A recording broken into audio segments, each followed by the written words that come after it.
Despite denying reports that the party is cash-strapped, the ANC has this year scaled down on its anniversary celebrations. Even the stadium selected to host the January 8 statement festivities on Saturday is significantly smaller than before. The party's Treasurer General is today and tomorrow leading the fundraising events, starting with a golf day event this morning. Newzroom Afrika's Juniour Khumalo is at the Rondebosch Golf Club and he now joins us live. Juniour, very good morning to you. I see it, but earlier on I saw a banner of one of the local banks, and I wonder whether these banks would be contributing or donating to this party. Indeed, Aldrin, that is particularly what we were going to speak about during this engagement with you. We did confirm with one of the official banks that are going to be donating to the ANC. I'm just going to step out of short and allow my colleague to show you the name of that bank, which is the African Bank.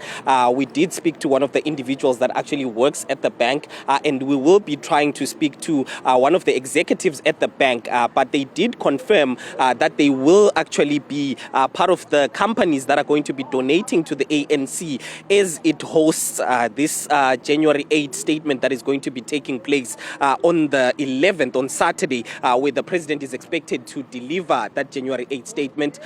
We know that the ANC, there has been these reports that the ANC is actually cash-strapped. That's why it decided to scale down. Even just from talking to some of the colleagues in the media space, they were talking about the cake that was being cut by the president yesterday, saying that when you compare it to the size of the cakes that we've seen in the past, literally the one that was being cut yesterday by the president is the smallest that we've seen in years.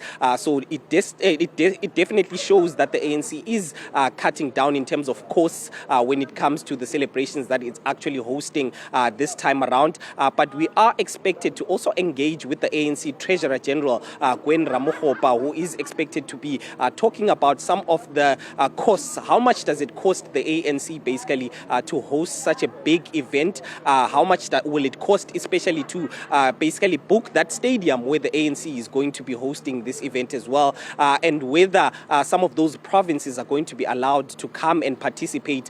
We've seen a letter from the Secretary of Mpumalanga indicating to the branches in Mpumalanga that they will not be attending this event.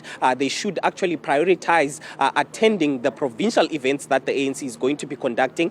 We understand that other provinces such as Limpopo as well as the Northwest have also communicated such a similar message to their provinces to say that they should not attend this event. One, because of the capacity of the stadium, but two, also because the ANC is not going to be able to transport all of those individuals here to Cape Town so that they can attend that event, Aldrin. Well, I quickly want to bring in something else, Juniour. So we have a breaking news strap on the side of the screen there.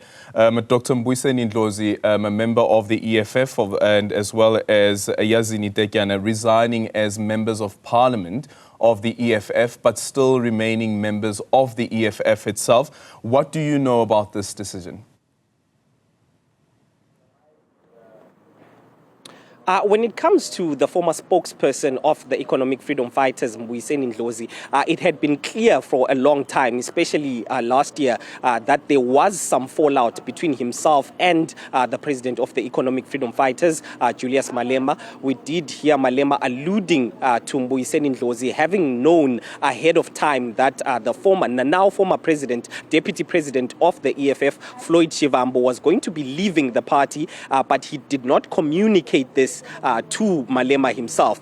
So this is what seemed to have basically exacerbated the tensions between the two of them. We know that the tensions actually started before that in 2020 when Mbuyiseni Ndlozi was actually asked to step aside from his role as national spokesperson. It appeared then, as far back as then, that there were some tensions between himself and the top leadership within the EFF. This is part of the reason some suggest that he was removed from that position position as national spokesperson. He was the first spokesperson of the EFF, and we did report earlier last year that he wasn't going to be attending that national elective conference of the EFF because he had been asked not to attend that event. But we know that the EFF has actually been tight-lipped when it comes to why he was removed from the EFF.